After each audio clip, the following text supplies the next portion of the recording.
and the width and the depth is equal to what? The depth is equal to C minus Y, and the Y bar is C plus Y multiplied by half. So just to clarify what we have just written, over here, this is our width. Over here, this is our depth.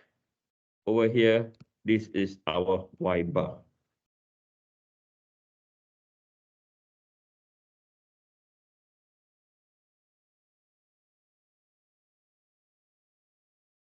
You're okay with that? Or don't just take it as a formula, okay? Right? So why is it the depth is equal to C minus Y bar? And why the Y bar is C plus Y multiplied by what? Half, okay? As engineers, sometimes we need what? We need numbers. We're not art students. Okay, fine, I'll move on. No, we're engineers, we need what? Numbers. What do I mean by that? Okay, so let's view, one is very obvious. Let's view this expression, and then we are going to view this expression over here. Okay, let's view both of them. Now, if I'm going to put in numbers, right, I'm going to call the tip down here to be 9, okay? Down here will be 6, yes or no? Okay, so the depth, right? So we know down here, C, right? So from this example over here, C is equal to what? 9. Your Y variable is equal to what? 6, right? We know that the width B is going to be a constant. So for example, we call it 2. Okay, we call it 2. So your QZ will be equal to width is 2, right? C is 9 minus what? 6. Okay, now the Y bar. Y bar means the what? A centroid of the area of what? Interest. Okay, so can someone tell me visually? Okay, you know that's 9, that's 6. Y bar equal to how many? Come on, it's in between. So what is it?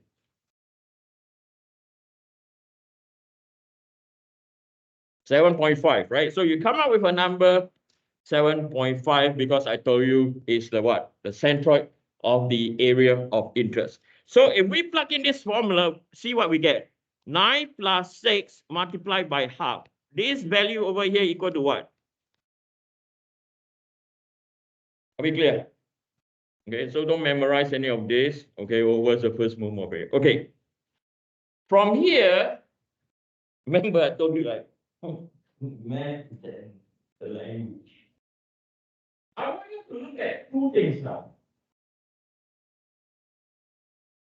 The one shaded in yellow or highlighted in yellow is C minus Y. Why is it not Y minus C?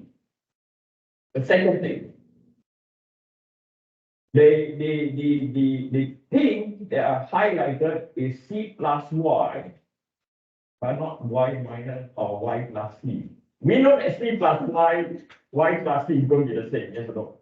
But the first term highlighted in yellow is what? C minus Y, deliberately. Why is that? Because it's Y minus C is going to be a what? Negative.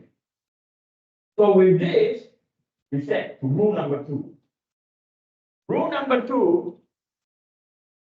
states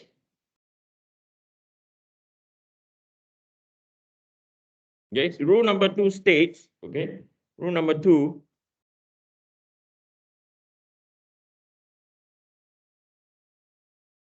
and number 3 is related. So rule number 2 is the geometric datum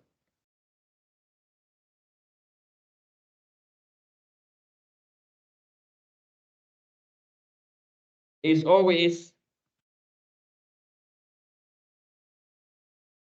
at the global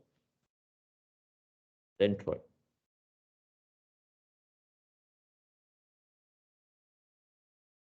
So i.e. over here, this is our what? That is our datum. That is the symbol for datum.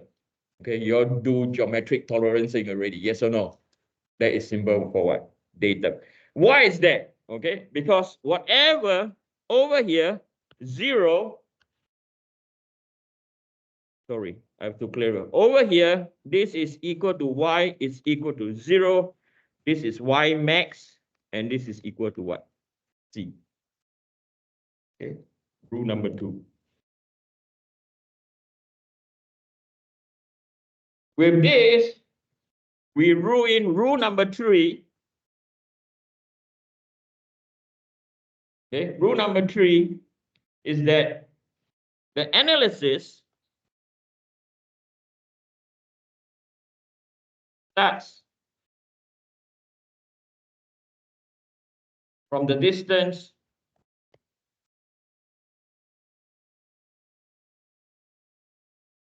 furthest away from the what? Central.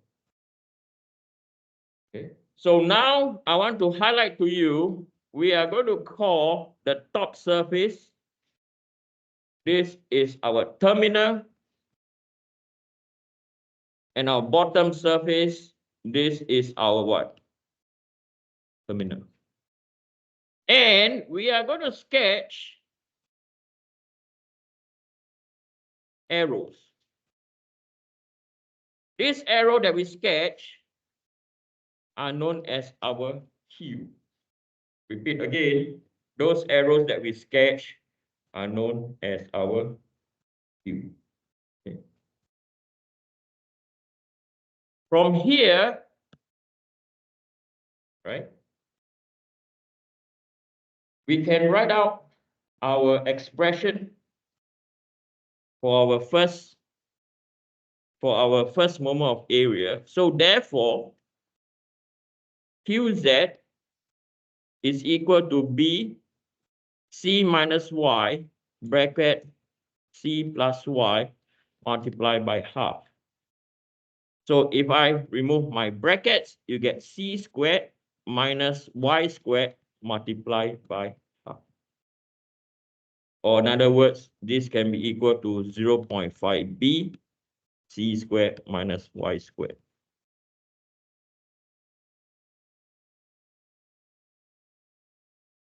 So this is our equation number, can't remember now, really bad at this, 5.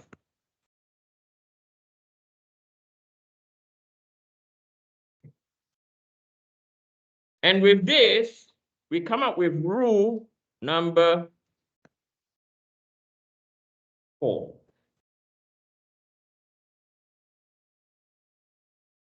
Rule number 4, it defines that the first moment of area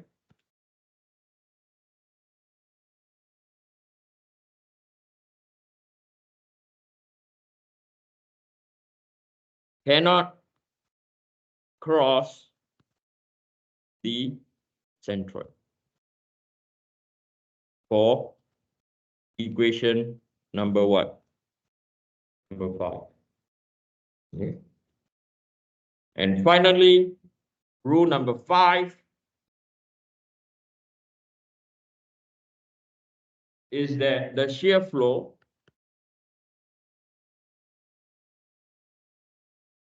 Q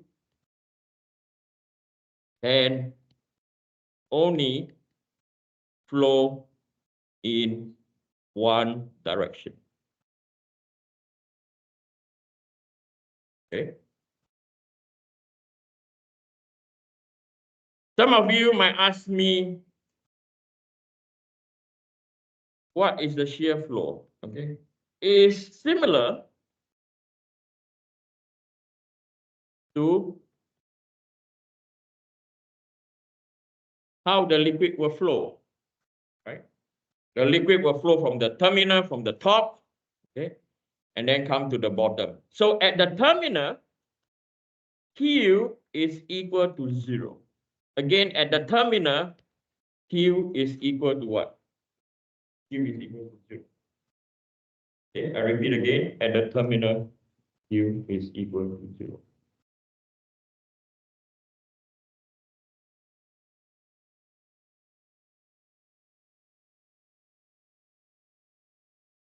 Now, going back to our equation. Wait, should I bother you with more deriving?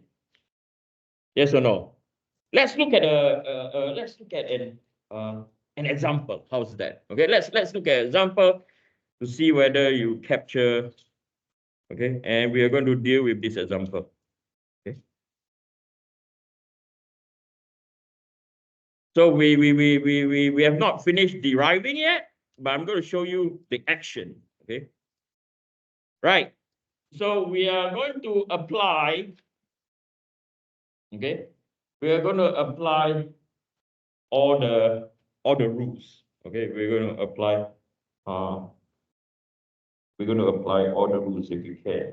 Okay, there might be some values I need to find. Okay, let's look at this problem. So for this problem, okay, we are going to, I don't know the value of the centroid. Okay, we are just going to look at the concept of this first. Okay, so example number 1.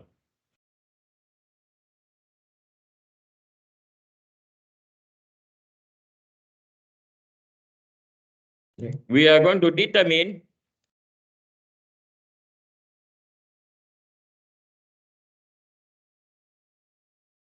the shear stresses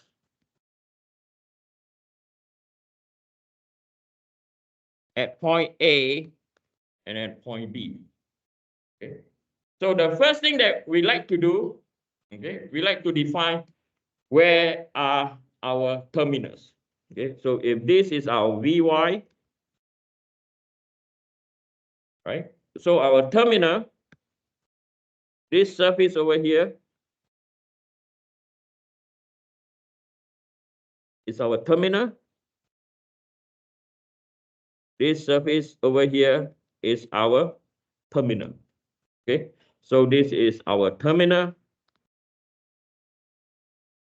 And over here, this is also our what? Our terminal. Okay. So at the terminal, we know that Q, Z, okay, so if I would draw a transformation,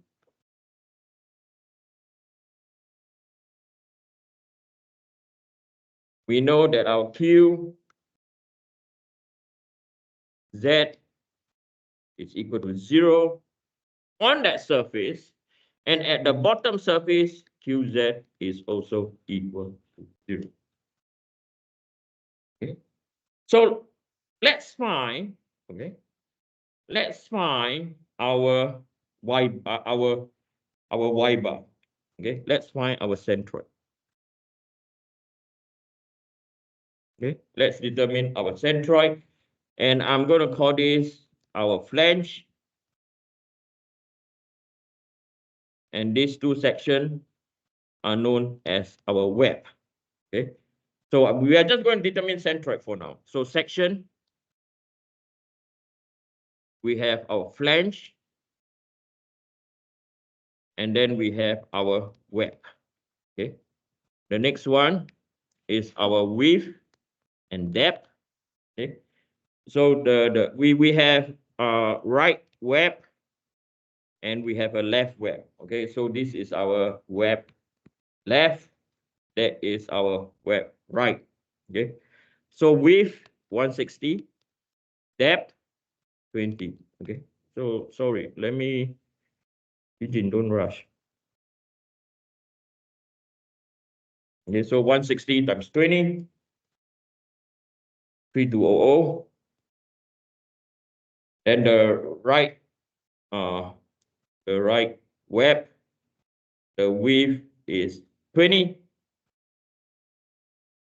and the depth, let me see, I just crop it off, is 100. So here to here is 100. So 100 minus 20 is 80.